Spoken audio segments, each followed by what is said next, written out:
Hello everyone ស្វាគមន៍មកកាន់សារមិញភាពជាថ្មីម្ដងទៀត Welcome back to Simplicity ថ្ងៃនេះយើងបន្តចូលមកកាន់កម្រងវិញ្ញាសាភាសាអង់គ្លេសរបស់យើងសម្រាប់ត្រៀមប្រឡងគ្រូបន្តទៀតអ្នកនរអាចមើលបានបើទោះបីជាអត់ត្រៀមប្រឡងគ្រូក៏ដោយដោយសារតែលំហាត់ទាំងអស់ហ្នឹងវាអាស្រ័យចេញនៅក្នុងការប្រឡងប្រជែងផ្សេងទៀតអញ្ចឹងតោះកុំឲ្យខាត់ពេលច្រើនយើងបន្តមកកាន់ថ្ងៃទី30របស់យើងបន្តទៀតដែលតពីលំហាត់ម្សិលមិញមកចាំយើងចាប់ដល់លំហាត់ទី145ចឹងហ្នឹងយើងចូលមក146បន្តទៀតទាំងអស់គ្នាមកគេថាមិនដែរ146របស់យើងនេះគេនិយាយថា when Mr. Sok was younger អូខេនៅពេលដែល Sok នៅក្មេងជាងនេះ was younger yes គេថាម៉េច he teach English មានន័យគាត់បង្រៀនភាសាអង់គ្លេស at a primary school នៅសាលាបឋមសិក្សាមួយកន្លែង yes ចឹងយើងយកចម្លើយមួយណាស់នេះយើងសាកមើល A មើល is used to gets used to ដល់ពេល D យើងគឺ was used to ហើយនេះជឿឲ្យចំណាំមួយនៅក្នុងទម្រង់របស់ be used to ហើយនិង get used to ទាំងអស់នេះទម្រង់ទាំងពីរហ្នឹងឥឡូវនេះ be used to យើងបែរថាស៊ាំទៅនឹងអីមួយទៅហើយដល់ពេល get used to គឺបានន័យថាចាប់ផ្ដើមស៊ាំទៅនឹងខុសតែបន្តិចទេពាក្យ get នេះគឺទើបតែចាប់ផ្ដើមនេះគឺមានន័យថាស៊ាំហើយអញ្ចឹងនៅពីក្រោយហ្នឹងគឺយើងត្រូវការទម្រង់មួយដូចគ្នាគឺប្រភេទ verb ing ឬក៏វាត្រូវការ noun អញ្ចឹងដល់នេះនៅពីក្រោយ be used to ហើយនិងនៅពីក្រោយ get used to គឺយើងត្រូវការ verb ing ឬមួយក៏ noun នឹងលក្ខណៈពិសេសរបស់វាអញ្ចឹងឃើញអត់ចម្លើយ A យើងនេះគឺពាក្យ is គឺតំណាងឲ្យ be ហើយ be used to យើងត្រូវការ verb ing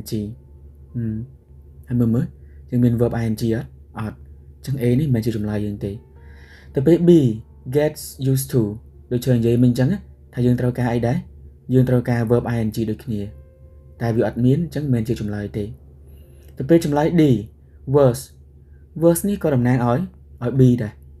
បើអញ្ចឹងមានន័យវាចូលក្នុងទម្រង់ be used to ដែលយើងត្រូវការ plus ជាមួយនឹង verb ing ក៏ប៉ុន្តែពាក្យ teach មិនមែនជា verb ing យើងអត់យកទេអញ្ចឹងចម្លើយយើងនៅសល់តែមួយគត់គឺចម្លើយ C used to ដែលវាស្ថិតនៅក្នុងការ past simple យើងប្រែថាធ្លាប់អញ្ចឹងបានយ៉ាងម៉េច used to គឺយើងត្រូវការអីគេ used to do ដែល do នឹងគឺតំណាងឲ្យនេះតំណាងឲ្យ verb 0របស់យើងនឹងឯងអញ្ចឹងវាត្រូវហើយយើងអាចប្រែបានថាពេលដែលអីគេពេលដែលលោកគ្រូសុកនៅក្មេង he used to គាត់ធ្លាប់ teach English បង្រៀនភាសាអង់គ្លេស at នៅ primary school បឋមសិក្សាមួយកន្លែងបែបហ្នឹងទាំងអស់គ្នាហើយយើងចូលតមកលំហាត់147បន្តទៀតគេថាម៉េចបងនេះគេថា the principal មានន័យថាលោកនាយកឬក៏លោកគ្រូនាយក got the students got នេះមានន័យបានឲ្យសិស្សានុសិស្សចុច the school yard តើនេះ school yard ទីធ្លាសាលា before the holiday មុនថ្ងៃជប់សម្រាកឬក៏មុនវិស្សមកាលអញ្ចឹងទៅបងប្អូនអញ្ចឹងមិនដែរយើងយកចម្លើយមួយណាលោកបានយើងចាប់អារម្មណ៍ឃើញរឿងមួយគឺឃើញនេះឃើញត្រង់ clear នេះ got the students ដែលវាស្ថិតក្នុងទម្រង់អីគេ to get ដោយសារតែពាក្យ got ហ្នឹងគឺមកពី get ហើយ the students គឺជាមនុស្សជា person អញ្ចឹងធ្វើតាំងវាថាជា somebody ចុះ to get somebody មានន័យឲ្យនរណាម្នាក់ to get somebody គឺយើងប្រើទម្រង់ to do បាទទេ to get somebody to do something អញ្ចឹងបានថាម៉េចឲ្យនរណាម្នាក់ធ្វើអីមួយឲ្យតែយើងឃើញ to get somebody យើងត្រូវការចម្លើយអីយើងត្រូវការចម្លើយ to do យ៉ាត់យ៉ែងនឹងវាស្ថិតនៅក្នុងវេយ្យាករណ៍ causative verb មានន័យកិច្ចសព្ទដែលយើងបញ្ជាឬមួយក៏ប្រាប់ឲ្យនរណាម្នាក់ធ្វើអីមួយឲ្យយើងទម្រង់វាបែបហ្នឹងប្រយ័ត្នច្រឡំជាមួយនឹង have somebody អញ្ចឹងឲ្យតែឃើញ to get somebody ចម្លើយយើងគឺ to do អញ្ចឹងមើលកន្លែងណាដែលមានពាក្យ to នៅមុខអញ្ចឹងចម្លើយយើងគឺមានតែ B មួយទេត្រូវអត់អាផ្សេងយើងអត់មាន to នៅមុខទេអញ្ចឹងមិនមែនជាចម្លើយហើយប្រយ័ត្នច្រឡំជាមួយនឹងករណី causative verb អីផ្សេងទៀតដែលវាអត់មាន to នៅមុខចម្លែកតែ get នឹងទេដែលយើងត្រូវការ to អញ្ចឹងបានន័យថា the principal លោកនាយក got the students បានឲ្យសិស្សានុសិស្ស to clean the school yard សម្អាតបរិវេណសាលាមុនវិស្សមកាល before the holiday ចុះបើយើងចូលតមកលំហាត់បន្តទៀតដែលជាលំហាត់ទី3របស់យើង148គេថាមិនដែរគេថា excuse me មានថាអត់ទោស excuse me អត់ទោស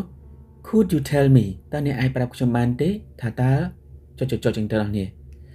មិនដែរយើងយកចម្លើយមួយណាយើងចាប់អារម្មណ៍មួយយើងឃើញ could you tell me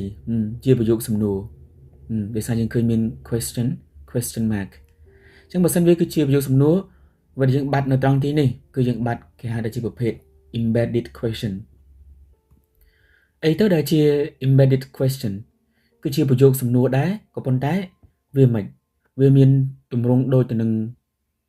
ប្រយោគស្របមិនជាទម្រង់បែបប្រយោគសំណួរទាំងនេះដោយសារតែ could you tell me នេះគឺជាប្រយោគសំណួរឲ្យស្រាប់ហើយអញ្ចឹងអ្វីដែលយើងបាត់ក៏យើងបាត់ប្រយោគសំណួរដែរតែប្រយោគសំណួរបែប embedded question ដែលមានទម្រង់អីគេទម្រង់ដូចជា statement មានន័យថាវាមានទម្រង់ subject plus verb ស្តៀងទៅនឹងប្រយោគស្របបាទហ្នឹងនេះអញ្ចឹងយើងបាត់បែបហ្នឹងរកមើលកន្លែងណាដែលមានទម្រង់ដូចជាប្រយោគស្រប where is ដោយប្រយោគស្របអត់ទេដោយសារ where is គឺជាប្រយោគសំណួរតទៅទៀត where the library is ថាតើអីគេថាតើបណ្ណាល័យនៅឯណាដូច statement ឬក៏ដូចប្រយោគដូចប្រយោគស្របyes ដោយសារម៉េច where ហើយនេះវាគឺជានេះរបស់យើងហើយដល់ពេល library subject is ជា verb អញ្ចឹងអាចត្រូវតទៅទៀត the library is where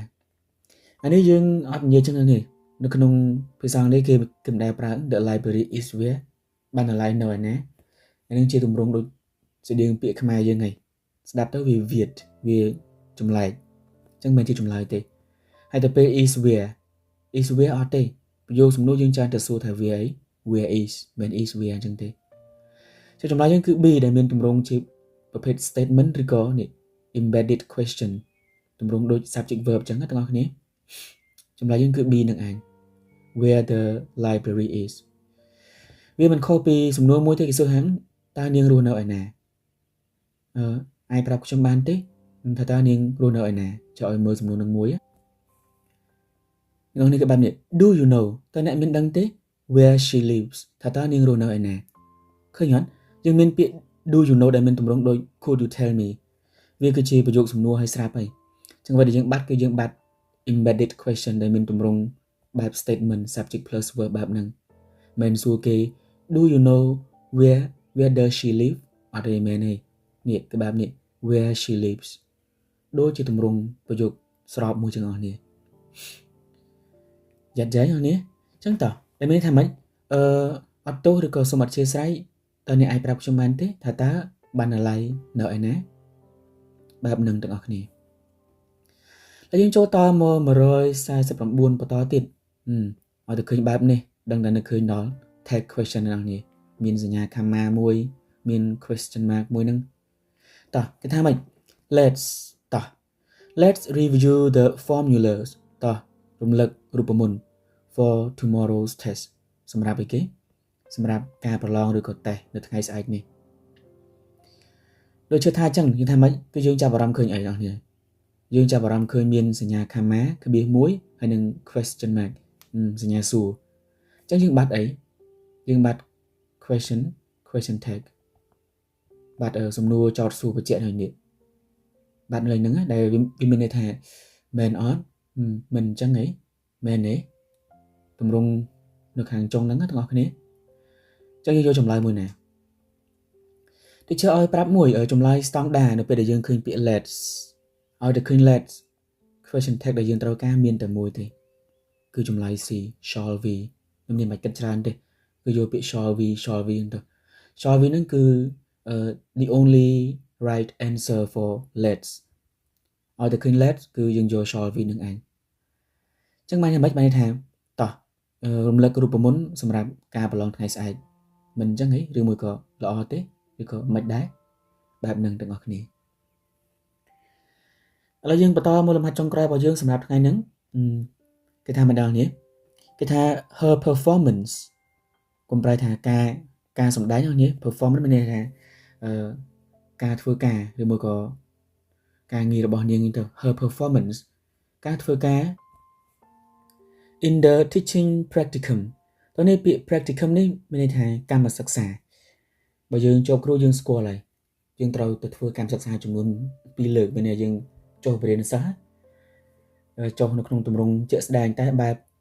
អនុវត្តទេហើយយើងមានគ្រូគាត់ទៅពិនិត្យមើលគាត់ប្រាប់យើងថាកន្លែងណាល្អកន្លែងណាដែលយើងនៅខ្វះខាតគេឲ្យឈ្មោះថាជា teaching practicum ការចុះកម្មសិក្សា worse blub អីគេ better than we expected ល្អជាងអ្វីដែលពួកយើងបានរំពឹងទុក expect រំពឹង we expected ដែលពួកយើងបានរំពឹងទុកមិនដែលយើងយកចម្លើយមួយណានេះប៉ុន្តែមុនរើសយើងចាប់អារម្មណ៍ឃើញមួយគឺនេះឃើញនេះ better than ស្ថិតក្នុងទម្រង់ comparative adjective ទៅក្នុងទម្រង់គុណនាមបែបប្រៀបធៀបអញ្ចឹងគឺថាតើអ្វីទៅដែលយើងបាត់នៅពីមុខកន្លែងហ្នឹងបាត់នៅពីមុខ comparative adjective មើល match ធ្វើឲ្យនឹកដល់ពាក្យធ្លាប់និយាយថាអីគេ much harder នឹកឃើញមើល much harder មានន័យថាពិបាកជាងលំបាកជាងអញ្ចឹង harder នេះមិនដែរក្នុងទម្រង់ហ្នឹងអត់ harder hardest good better អញ្ចឹងទម្រង់ជាមួយគ្នាចម្លើយយើងគឺអាចត្រូវ yes ទីហៅថាមិនទេថា this អីគេ this exercise លំហាត់នេះ is much more difficult លំបាកជាងហ្នឹងទៅបែបហ្នឹងហើយ more យើងប្រើ more ត្រូវអត់ទេ more ក៏ក្នុងទម្រង់បែបហ្នឹងដែរទៅ more difficult more beautiful ឬមួយក៏មិនបើសិនជាវាគុណនាមខ្លីៗ good ទៅជា better អញ្ចឹងវាគុណនាមជាមួយគ្នាទេយើងអត់យកទៅនេះដោយសារមិន more ហើយនឹង er ហ្នឹងគឺនៅក្នុងក្រុមជាមួយគ្នាយើងអត់យកទេតើទៀតពាក្យ very គេអត់ប្រើពាក្យ very better ទេបើថា very គឺ very good មកមិន very better អីទេហើយពាក្យ many ក៏យើងអត់យកដែរ many better អត់ទេឆ្កងអញ្ចឹងយើងអត់ប្រើពាក្យ many នឹងទេអ្នកនរគ្នាចម្លើយយើងគឺមានតែមួយទេពាក្យ much harder ឬក៏ much better គឺប្រើនៅក្នុងទម្រង់បែបប្រៀបធៀបបន្ថែមទៀតចម្លើយយើងគឺអីបែបហ្នឹងឯងអ្នកនរគ្នាមានថាកាន់តែល្អជាងអ្វីដែលពួកយើងបានរំពឹងទុកបែបហ្នឹងឯងអ្នកនរគ្នាមកជួយប្រាស់ឲ្យមាននេះមិន her performance ការងាររបស់នាង in teaching practicum នៅក្នុងដំណើរការចុះកម្មសិក្សាហ្នឹង was much better មានល្អខ្លាំងជាងអ្វីដែល we expected ពួកយើងបានរំពឹងទុកពួកយើងគិតថាគាត់ប្រហែលធ្វើបានល្អដែរប៉ុន្តែមិននឹកស្មានថាបានល្អម្លឹងណាគាត់ចង់មានន័យអញ្ចឹងទាំងអស់គ្នាអញ្ចឹងអានឹងយើងតែប៉ុណ្្នឹងទេអ្នកគ្នាហើយបើសិនជាមានចង្អុលអីឬមួយក៏បើសិនជាច្រើនមានកំហុសឆ្គងអី